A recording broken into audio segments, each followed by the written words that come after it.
ലുക്കിലും മമ്മൂട്ടി അത് വേറെ ആളല്ലേ. അപ്പോ സംഭവം എന്താ വെച്ച് കഴിഞ്ഞാൽ പിന്നെ മമ്മൂക്കയുടെ വർക്ക് ചെയ്യുന്ന സമയത്ത് ഞാൻ ചെയ്യാൻ ഉദ്ദേശിച്ച സിനിമ എന്ന് പറയുന്നത് ഇത്തരം ഒരു സിനിമയല്ല. നിങ്ങൾ കണ്ടപോലെ ഉണ്ടാന്ന് പറയുന്ന ഒരു സബ്ജക്റ്റാണ്. ആ സിനിമയ്ക്ക് അത് അത്രയും മതി. അല്ലെങ്കിൽ ആ സിനിമയ്ക്ക് അങ്ങനത്തെ ഒരു ക്യാരക്ടറിനെയാണ് ഡിമാൻഡ് ചെയ്യുന്നത്, അത്രയും പെർഫോമൻസിനെയും ആണ് ഡിമാൻഡ് ചെയ്യുന്നത്. അതിൽ കൂടുതൽ നമ്മൾ ചെയ്യേണ്ട കാര്യമില്ല. ശരിയല്ല. അതുകൊണ്ടാണ് നസ്ലന്റെ സിനിമകളുടെ മാസ് സക്സസ് കാരണം ആരാധകർക്കിടയിൽ നസ്ലൻ ഒരു വരുംകാല സൂപ്പർ സ്റ്റാർ ആണ് എന്നൊരു ടോപ്പുണ്ട്. അതുപോലെ തന്നെ കോമഡി ഇത്ര അനായാസം കൈകാര്യം ചെയ്യുന്ന ഒരു യുവനടൻ എന്നുള്ള നിലയിൽ നമ്മുടെ ദിലീപേട്ടന്റെ പകരക്കാരനാവാൻ സാധ്യതയുള്ള ഒരു നടനാണെന്ന് പറയുന്നുണ്ട്. അപ്പൊ ഇത്തരത്തിലുള്ള ആരോപണങ്ങളെ എങ്ങനെയാണ്? ആരോപണങ്ങളാണോ? അല്ല, അപ്രിസിയേഷൻസിന് അല്ല, ഒരിക്കലും ഞാൻ അടുത്തൊരു ദിലീപേട്ടനായിട്ടോ അല്ലെങ്കിൽ അദ്ദേഹമൊക്കെ ചെയ്തു വെച്ചിരിക്കുന്ന ക്യാരക്ടേഴ്സും അല്ലെങ്കിൽ അദ്ദേഹത്തിന്റെ കഴിവൊക്കെ നമുക്ക് അറിയുന്നതാണ്. ഒരിക്കലും അദ്ദേഹത്തോടൊന്നും ഉപയോഗിക്കാൻ ഞാനായിട്ടില്ല എന്നുള്ള സ്വയമായിട്ടുള്ള ബോധ്യമുണ്ട്. പിന്നെ അതും ആദ്യത്തെ സൂപ്പർ സ്റ്റാർ, ഞാൻ അങ്ങനത്തെ ഒരു സ്റ്റാർ ആവണം എന്ന് കരുതി സിനിമയിൽ വന്ന ഒരാളുമല്ല.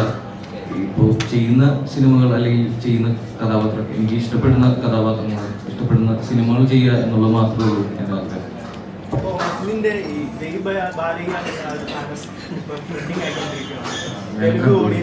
വീഡിയോ ഒക്കെ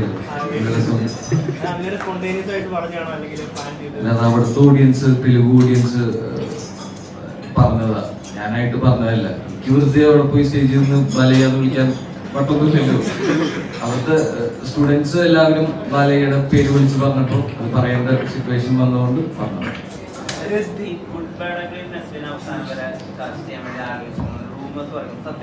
സത്യമായിരുന്നു. ആ സമയത്താണ് ജിങ്കാന ഷൂട്ട് നടന്നിരുന്നത്. അവർക്കൊരു 2 ഷെഡ്യൂള് ഈ ഞങ്ങളുടെ സിനിമയുടെ ഇടയിൽ വേണമായിരുന്നു. അപ്പോൾ വലിയൊരു സിനിമയാണ്, ഒരുപാട് ആർട്ടിസ്റ്റുകളും വലിയ ആർട്ടിസ്റ്റുകളും ഒക്കെ ഉള്ള സിനിമയാണ്. അപ്പോൾ അതുകൊണ്ട് ഞങ്ങളുടെ സിനിമ ഷൂട്ട് നടക്കുന്നതുകൊണ്ട് എനിക്കത് ചെയ്യാൻ സാധിച്ചില്ല.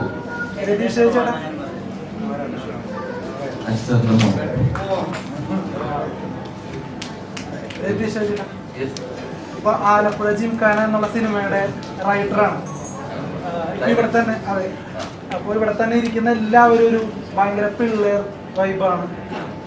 അപ്പോൾ ചേട്ടൻ ഈ പടത്തിന്റെ ഒരു റൈറ്റിംഗ് നിർവഹിക്കുമ്പോ ഭയങ്കര ചലഞ്ചിങ് ആയിട്ട് തോന്നിയോ? ആ പ്രോസസ് എങ്ങനെയായിരുന്നു? അവരിലോട്ട് ഇറങ്ങിച്ചെല്ലുന്ന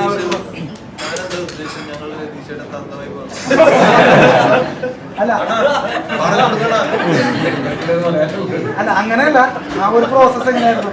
അവരിലേക്ക് ഇറങ്ങിച്ചെല്ലണ്ടേ, ക്യാരക്ടേഴ്സിലേക്ക് ഇറങ്ങിച്ചെല്ലണ്ടേ, അവരുടെ സംഭാഷണങ്ങളിലേക്കൊക്കെ? റഹ്മാന്റെ ഒരു സപ്പോർട്ട് ഭയങ്കരമായിട്ട് ഉണ്ടായിരുന്നു. പിന്നെ അങ്ങനെ സെറ്റായിരുന്നു. പിന്നെ അവരാണ് ഏറ്റവും കൂടുതൽ എന്നെ കളിയായിക്കൊണ്ടിരുന്നത്. പിള്ളേര് ആണെങ്കിൽ അവരൊന്നും വേണമെങ്കിൽ ഞാൻ ചൂടായി തന്തവിന്ന് പറയും. ആ കാര്യങ്ങളൊക്കെ ഉണ്ടായിരുന്നു. പക്ഷെ എനിക്ക് കൂടുതലായിട്ട് അവരിലേക്ക് അടുക്കിലേക്ക് റഹ്മാനെ ബോധ്യപ്പെടുത്തിയാൽ മതിയായിരുന്നു. പലപ്പോഴും ഞാൻ ഓരോ ആർട്ടിസ്റ്റിനെ കൊണ്ടുപോയി സ്ക്രിപ്റ്റ് കൊടുക്കുന്ന ഒരു വഴിയാണ് മുന്നിലായിരുന്നു. റഹ്മാന്റെ സ്ക്രിപ്റ്റ് കൊടുക്കുക, റഹ്മാനൊന്ന് മനസ്സിലായിട്ടുണ്ട്, റഹ്മാനായിരിക്കും എല്ലാവരോടും അത് കൂടുതലായി കമ്മ്യൂണിക്കേറ്റ് ചെയ്യുക. പിന്നീട് അവിടെ ഉണ്ടാവുന്ന പ്രോസസ്സിലൊക്കെ ആയിരിക്കും സപ്പോർട്ട് ചെയ്ത് വരിക. അല്ലാതെ ഞാൻ പോയി വെറുവായിട്ട് നിന്നിട്ട് സ്ലാങ് കണ്ടുപിടിക്കുക എന്നുള്ള പരിപാടിയൊന്നും ഇല്ലായിരുന്നു. അപ്പോൾ ഇവിടെ എളുപ്പമായിരുന്നു പരിപാടി. ഭയങ്കര ഡയലോഗ് എഴുത്തിലൊരു ഭാരം അങ്ങനെ തോന്നിയിരുന്നില്ല.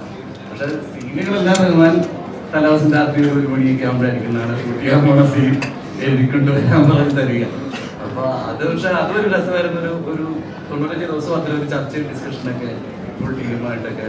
ഈ സിനിമ ഷൂട്ട് ചെയ്ത് അത്രയും ദിവസവും ഷൂട്ട് കഴിഞ്ഞെത്തുന്നത് ഒരു 3 മണിക്കാണെങ്കിൽ 4 മണിയാകുമ്പോൾ എല്ലാവരും വന്നിരുന്നു. 1 മണിക്കൂർ ആ സിനിമ ഷൂട്ട് ചെയ്യാൻ വേണ്ടി ഡിസ്കഷൻ പരിപാടിയൊക്കെ